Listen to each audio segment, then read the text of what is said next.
So achievements and trophies have been an exciting addition to the gaming world, offering additional longevity to many titles and giving players fun new ways to test their skills. But some of them, however, are pretty weird. They make you do odd things or waste so much time only to be slapped in the face by a sarcastically titled trophy. Oh, cheers, you're really taking the word achievement here and doing a 180 on it, aren't you? So let's take a look at them. As I'm Jules, this is WhatCulture.com, and these are 10 video game achievements that were designed to make you feel bad. Number 10. Toroko wins. Cave Story. In the excellent 8-bit style adventure game Cave Story, one of the achievements is earned by killing one of the weakest characters in the game, Toroko. One of the game's cute rabbit-style creatures known as a Mimiga, she can be found in one of the buildings of the Mimiga village, and is discovered at the start of the game. Now, she's armed with a stick that only does 1 point of damage to your health per attack. Still, if you happen to stumble across her while in a weakened state, it is possible to fall victim to her frantic strikes. Otherwise, to earn the achievement, you'll have to stand around without attacking and let her gradually whittle down your health bar 1 point at a time. Given all the tough enemies that you encounter and all the different ways that you can die in Cave Story, being killed here is definitely one of the most embarrassing ways to get a game over, especially as you only need to shoot her once to defeat her. Number 9. Click on door 430 5 times. The Stanley Parable. As a subversive, thought-provoking game, the Stanley Parable naturally included a couple of intriguing achievements to utterly mess with its players. One of them is entitled You Can't Jump and was awarded when you hit the spacebar and realized that jumping was actually impossible in this game. But the Click on Door 435 times achievement is even better. Serving purely to parody the ridiculousness of achievements, this award is supposed to be given to you for clicking on a certain door in the game a few times. However, if you actually do click on the door, the game's narrator gets annoyed by the simplicity of the achievement and decides to make you work a lot harder for it. He sends you all around offices, making you click on additional doors and random objects like a photocopier, as well as asking you to climb up onto a desk and stand there for a second before finally awarding you your achievement. By the end of this, you're definitely going to feel rather foolish. Number 8. Noob. Frontlines, Fuel of War. We all feel stupid when we accidentally kill ourselves in an online shooter. All you can do is put your head in your hands as you accidentally fall off the map, walk onto your own trip mine, or hold onto a grenade a little too long and blow your hand off. Well, if you're exceptionally prone to killing yourself in multiplayer first-person shooter games, you might have actually managed to unlock the Noob achievement in Frontlines Fuel of War. This one was awarded to players who somehow managed to conspire to kill themselves 10 times in a single game. Fittingly, the achievement came with a grand total of 0 gamer score for your Xbox profile, making it utterly worthless and a true badge of shame. If you unlock this achievement without cheating, you should probably take it as a sign that online first-person shooter games aren't for you. We all have accidents in shooters from time to time, but 10 in a single round? That's pretty extreme. Number 7. It's sterile and I like the taste. Postal 2.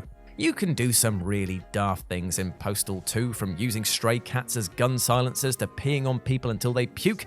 And speaking of urine, the It's Sterile and I Like the Taste achievement sees you, as you might be able to guess, pissing in your own mouth. The name of the achievement is taken from a line of dialogue in the classic Vince Vaughn comedy, Dodgeball, a True Underdog Story. Now, in order to go all Bear Grylls and unlock this embarrassing achievement, you had to unzip their fly and pee directly up into the air above them, waiting around for a few moments until the urine dropped back down all over their face. Despite the ridiculous of the Postal series, this achievement serves as an interesting social commentary on just how far gamers are willing to go to earn a little pixelated trophy and points on their online profiles. In fact, if you look at the Steam achievements chart, you might be astonished to see that over a quarter of all Postal 2 players have actually taken the time to unlock this one.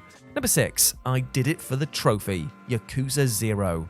Now, plenty of games have, air quotes, rewarded players with achievements or trophies for perverted behavior, with the likes of Lollipop Chainsaw and Nier Automata, Potato Patata, giving out awards for players who attempted to look between the legs of their game's respective protagonists.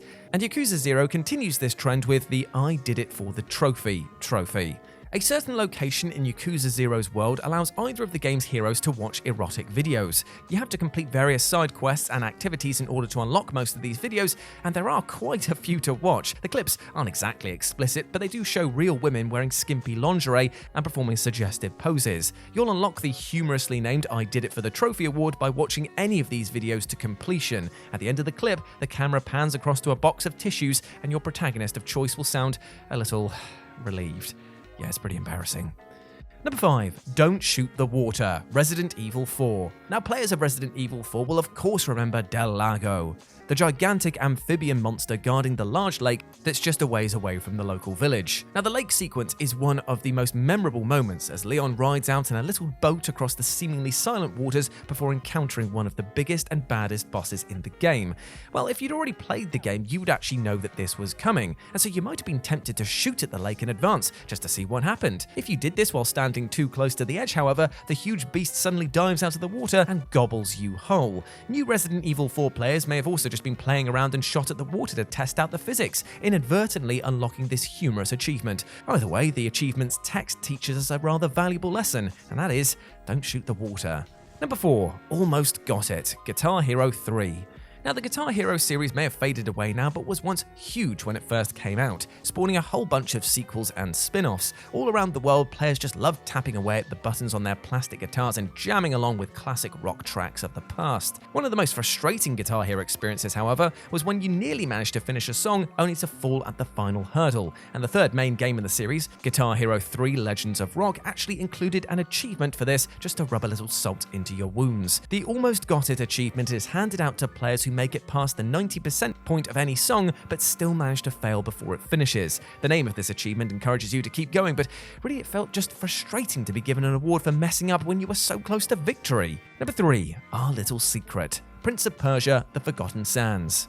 We've all been here. You start a game and you've chosen the normal or hard difficulty and it's going well in the early levels, but then you start to struggle. You're dying over and over on a tricky boss and you just can't get past a certain group of enemies. You try and try, but the game wears you down and eventually forces you to swallow your pride and switch the difficulty down. Now, Prince of Persia: The Forgotten Sands actually included a secret achievement just for this occasion. To unlock this one, entitled Our Little Secret, you had to be playing on normal difficulty and then lower it down to easy at any point during your playthrough.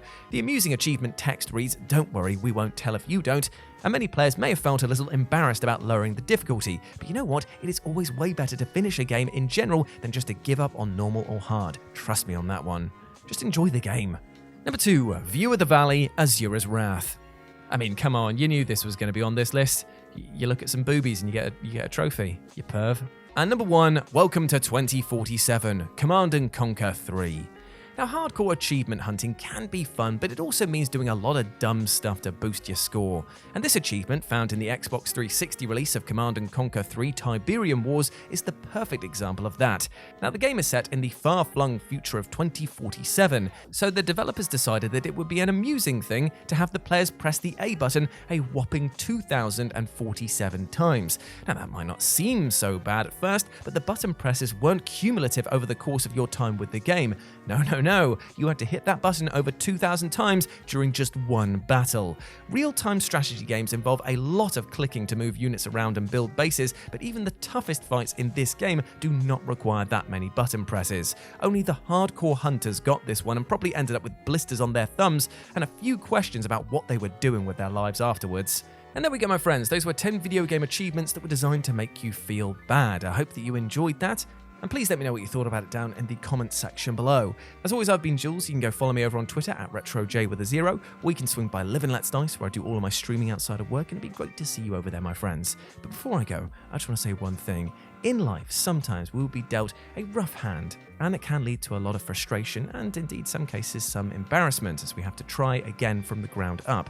But you should never be embarrassed about asking for help from friends, family, professionals in the support industry, because you know what? These people care about you and want you to do well. And remember this, above all else, a problem shared is usually a problem solved much quicker. So don't bottle things up and keep them to yourself. Share your problems and let's get you back on track, you massive ledge. As always, I've been Jules. You have been awesome. Never forget that, and I'll speak to you soon. Bye.